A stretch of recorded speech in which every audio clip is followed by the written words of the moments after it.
Red alert in the Red Sea. Geopolitics and war tends to be around energy. How am I going to try to position myself to either profit or not lose? I'm going to tell you all about it right now. So we're getting news that the president allowed for some attacks over in Yemen on the Houthis. The Houthis are an Iran-backed group, and there's just a lot going on around the Red Sea right now when it comes to energy, when it comes to attacks.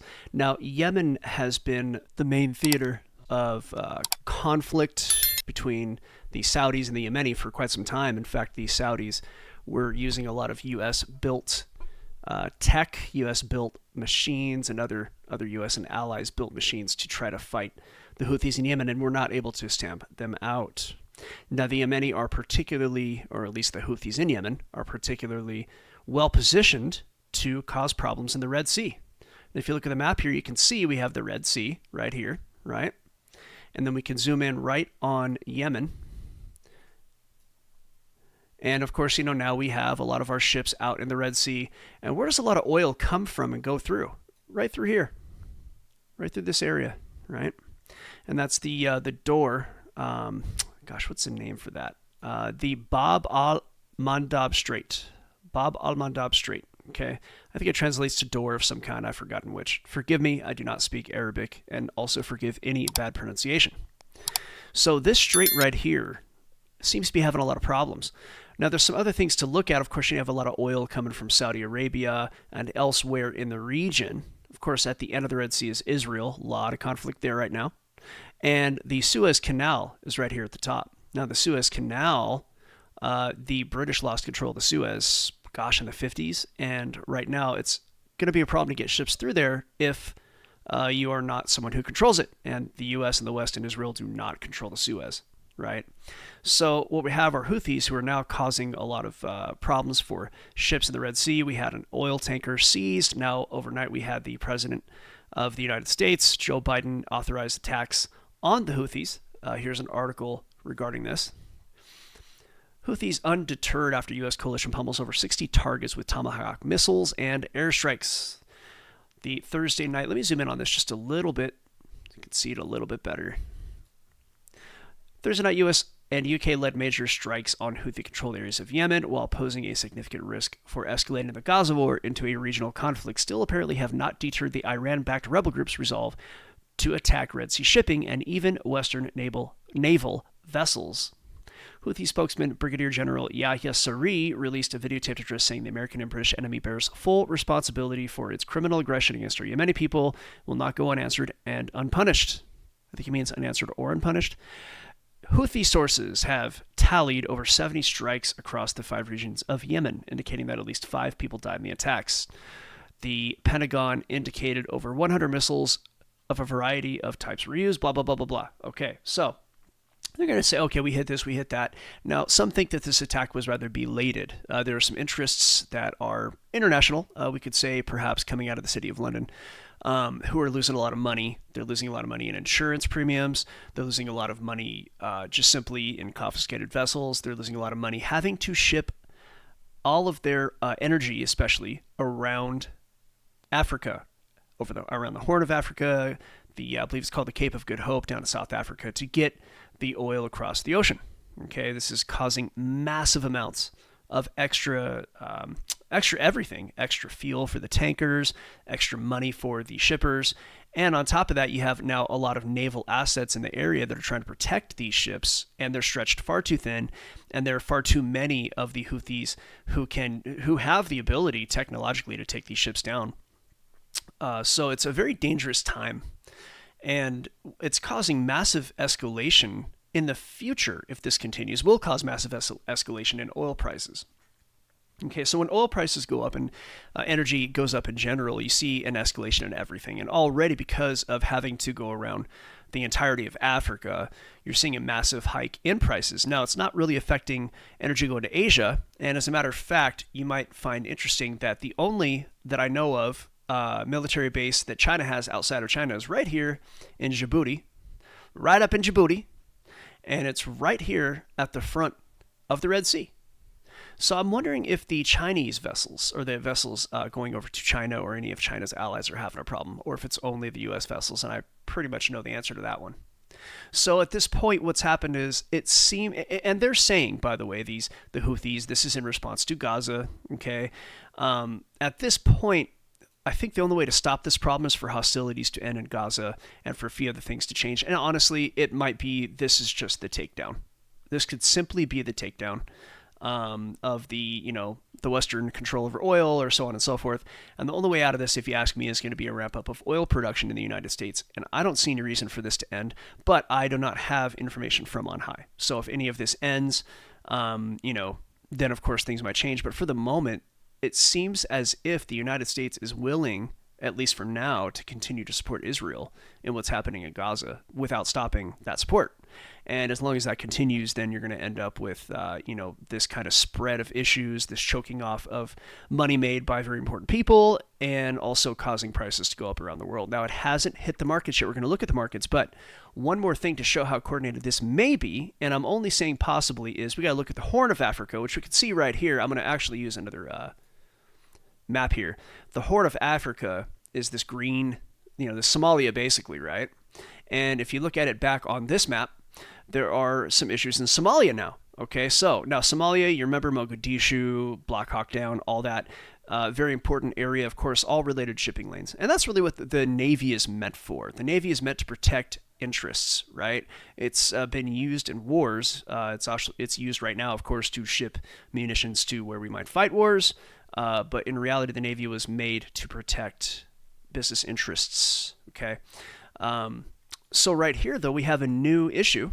What is Al-Shabaab? This is a Forbes article that came out, I believe, yesterday, 2 days ago. Iran-backed Somali terrorist group seizes UN helicopter. That headline just tells you everything. So basically, there was a UN helicopter that made an emergency landing, I think, in Somalia, and they were taken by Al-Shabaab. Okay, and Al-Shabaab's got a history believed to be responsible for let me zoom this in so you can see here, for a 2017 suicide bombing attack in Mogadishu that killed more than 500 people, took credit for an attack in September of 2013, which is opening fire at a shopping center in Kenya, claimed responsibility for suicide bombing in neighboring Djibouti that was probably popular with Westerners, okay? There's more attacks that it takes credit for. But basically, they seized this helicopter after it was forced to make an emergency landing in territory controlled by the Al-Qaeda-linked militant group. Multiple outlets reported, capturing 6 passengers and killing 1 more as 2 managed to escape. Al-Shabaab set the helicopter on fire after capturing it in central Somalia, where the UN's African Union Transition Mission in Somalia provides support for more than 19,000 peacekeeping forces. Okay? Look, when you hear about UN peacekeeping forces, that's not a friendly word around the world. Like, they use friendly language to describe what they are, but in reality, a lot of people see that as an invasion. So just so you understand, like, Al-Shabaab's probably not too happy about the UN's forces over there, and quite frankly, the UN, I don't think, has the financial or manpower to continue this kind of stationing of people, right? I don't know. I mean, the UN's pretty powerful. It was set up by, I think, the CFR. It's got some, we'll use the term, City of London links, right? But in reality, you're talking about people who live in the area, people who are well-funded, and you're talking about people who are actually fighting for something they believe in. And so I don't see these kind of peacekeeping forces able to do anything about what's going on with this helicopter in the end. But what's really important is when we look back at the map, it's just another area around these shipping lanes that is being taken control of. And no word about the Chinese military base in Djibouti. No word about it. What I think is happening here is that the framework is being built for the de-Westernization of the energy coming out of the Middle East. And right now, for example, Saudi Arabia is, from what I understand in the press, is not really helping with this fight against the Yemeni. When not that long ago, they actually were leading the fight against the Yemeni. And I think a lot of this has to do with the issues happening in Israel against Gaza. I think the Arab world may be turning its back on its Western friends. And of course, we have the news in Saudi Arabia where the king of Saudi Arabia, King Faisal, who is not seen very often, actually greeted Putin and gave him an embrace. And he hadn't been seen in who knows how long. And he actually went out to the airport to greet and embrace Vladimir Putin. Putin, of course, who is a friend of Iran, so on and so forth. Look, I'm an American, and I do not support any of our enemies, but I also don't think that our enemies are all outside of the U.S., and I don't think our enemies are all in these other countries. I think our enemies are actually foreign and domestic, and I think our enemies may be having some modicum of control over the politics in our own country. So I think we should probably beware that things are not as black and white as we think they are, and that even though, yeah, Iran and Russia may end up in a war with us at some point, and may end up our enemies, they don't have to be our enemies, right? They may end up being our enemies, unfortunately, because of the way things are going, but I would prefer that we could actually stop the hostilities and find a way to make friends with everybody before they become our enemies. I know some already see them as our enemies, but we are not in an active war against them outside of these clashes with backed rebels or backed militias. So, look, the war right now is small, and ideally we could keep the war small, okay? And the way to keep that war small, I have no idea. This is not, geopolitics is not my expertise. What the solution is far beyond my understanding, but I do think that a cessation of the violence in Gaza might be a good start. Just my opinion. Stop the killing. Yeah? Okay, good. Well, what is this going to do to markets? Let's take a brief look at the oil price. You would think that oil, we're also going to look at gold, you would think that oil would already be going up because we're talking about, choking off oil supplies, right? It's the wintertime, so not as much oil is being used typically this time of year. So fortunately, demand is relatively low for oil at this point. So that's why possibly we're not seeing a huge spike. In fact, you can kind of look at the oil chart and you could see that it is at a support. This is a weekly chart, so each one of these candles is a week's worth of price action. Now, if these hostilities continue, and unless there is some kind of change in the way things are going, I would expect oil to actually head back up. Now, I've looked at the algos. This is the algo screen. I'm not going to cross your eyes with this, but it's going to do one of two things, right? Now, if the hostilities continue, and if we're not able to solve the problem of the Red Sea, or we're not able to somehow very quickly ramp up oil production elsewhere to make sure that the United States gets whatever oil, and by the way, the United States and any Western country that gets oil from the Middle East, if we're not able to fix that, then we would see oil go up. A lot of people think $120 oil is in the future, and I am not against that thought. Of course, if the hostilities cease and we can find a solution, then perhaps oil could stay around this 70 to 75 range, which is what a lot of people tend to like in the modern era. Okay, so let's just say the hostilities do not cease, right? I'm going to look at this as a high time frame fib retracement move. And that puts oil right at 110 if we were just to strictly go by Fibonacci's, right? And this stuff matters, even though we're talking about geopolitics. Price will approach these levels and hang around these levels. They tend to. Technical trading works great. The fundamental push will cause a move in the right direction, but then the large money forces take over, and of course the other issues will matter. Okay, so let's go ahead and take that away. And by the way, let's put it right back on. We could also take a look at the 786 fib. It's already touched and bounced off the 382, so that will be a bit of resistance for price to go back over. And then we can actually take a look at these volume nodes by looking at the fixed range volume profile. And here it is. Of course, price will be attracted to this level as it already was once before, and now there's even more price action there. So if I were to extend this, it would definitely show an attraction to that point, an even lower point. So a near-term target for oil is very reasonably up to about $85. Now that could just be part of the churn, the CHUR in, as price decides what it's going to do right before it makes a major move. But we're going out like months here. I mean, this could really be a much shorter term scenario than what I just drew.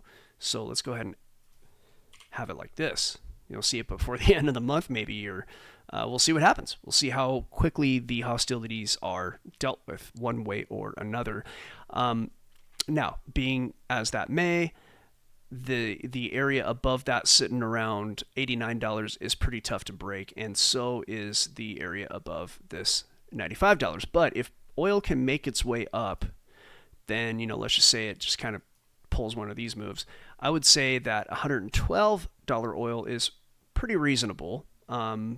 There's a little bit more resistance after that. There's not as much liquidity for price to grab after 112.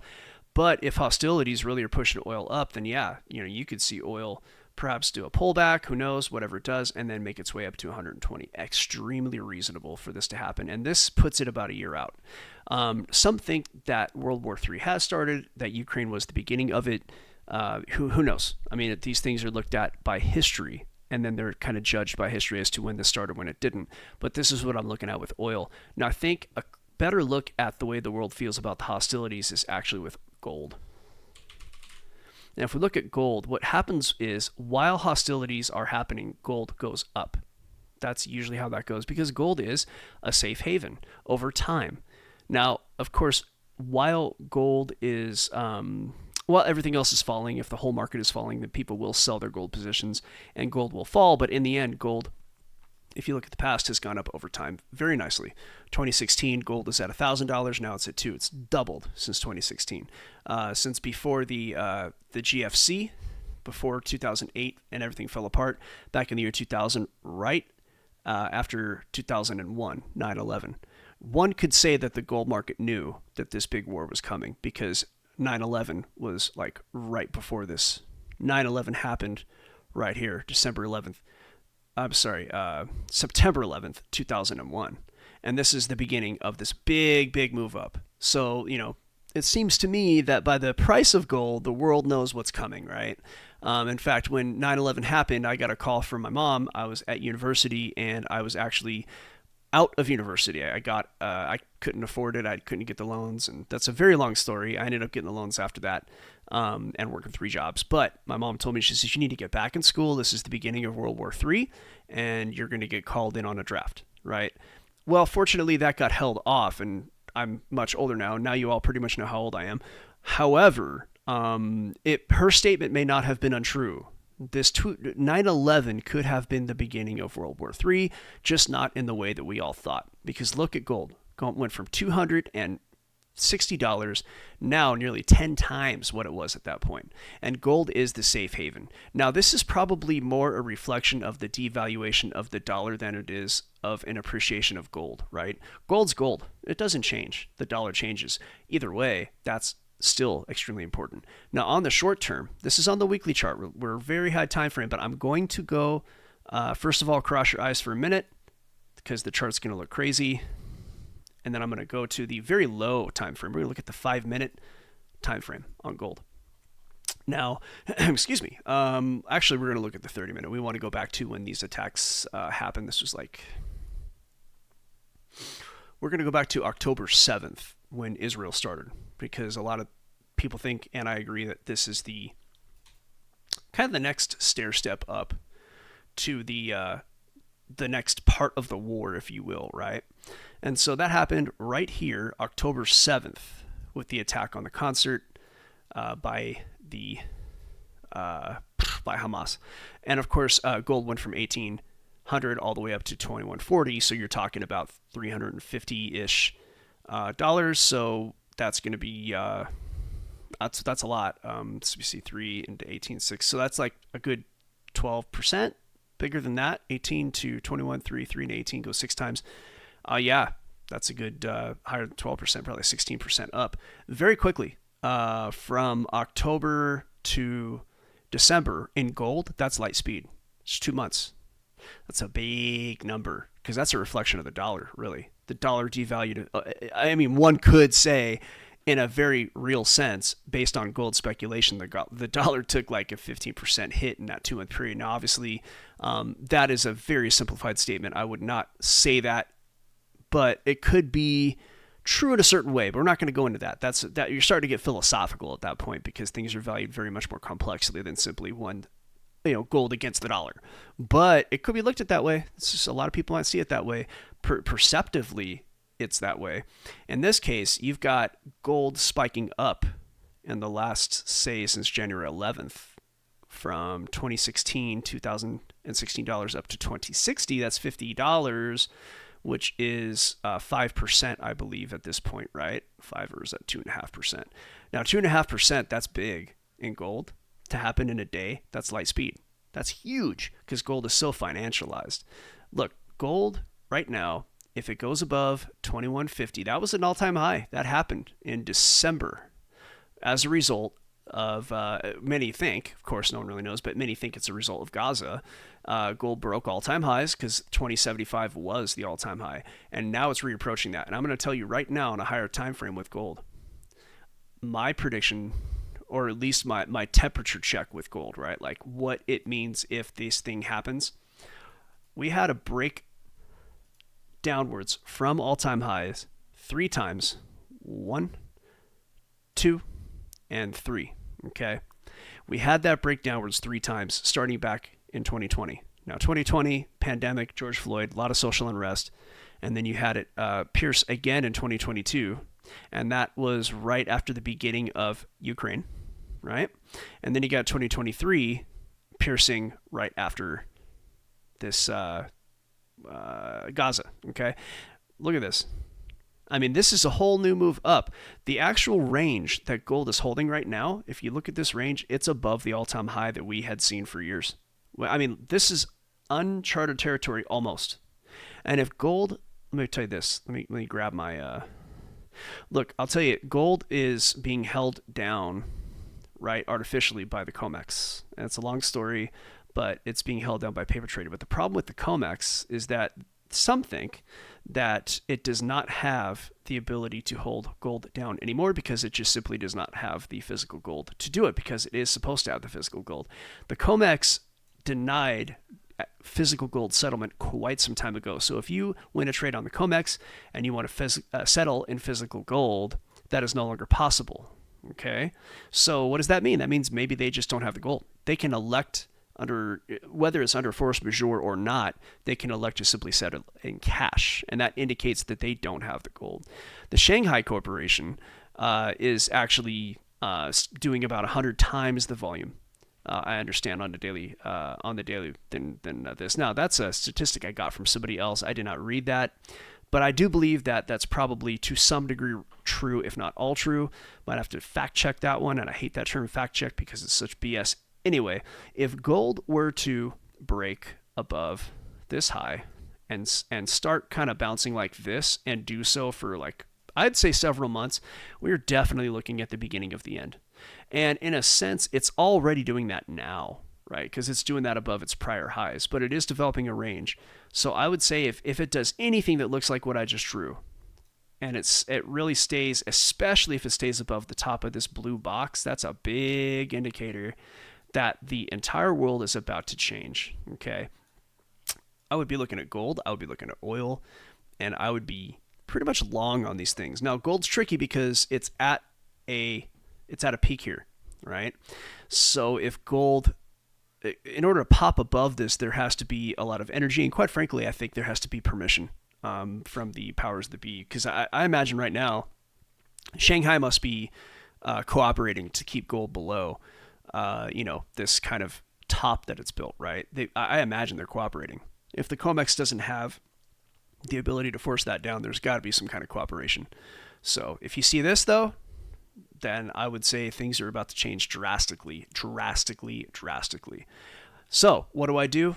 I set aside real assets, and that's the way I handle things. I got a little real estate here, little precious metals there. I've got a family vault, so I don't have, I'm not like some, multi-billionaire holding a bunch of gold. I just got a little gold stored away in a family vault. It's not my house, and I don't have access to it, and it's guarded. But that's a fortunate thing that I have. So you got to figure out your own thing. Little cash on hand, things like that. Always smart to do. In the meantime, if you have any questions, come visit us, www.algofactory.tech. Like, subscribe, do all that YouTube-y stuff that everybody tells you to do towards the beginning of the video. We saved it for the end. We went straight into the content. We don't mess around with long intros, and we give you the best data that we can. Thank you all for watching. We hope to hear from you soon. All right, thanks for stopping by. We hope you enjoyed the show. Come visit us over at our website. You see it on the screen right there. There's also YouTube, Twitter, aka X, TikTok, Rumble. You can zap that QR code or take you straight to the website. I am very active over on Twitter/X. Also, we are live. That's Monday through Friday, 8:30 a.m. EST, right up to 9 a.m. EST. Come stop by, talk to us on YouTube, ask us questions. We're happy to help you out for free. Hope to see you there.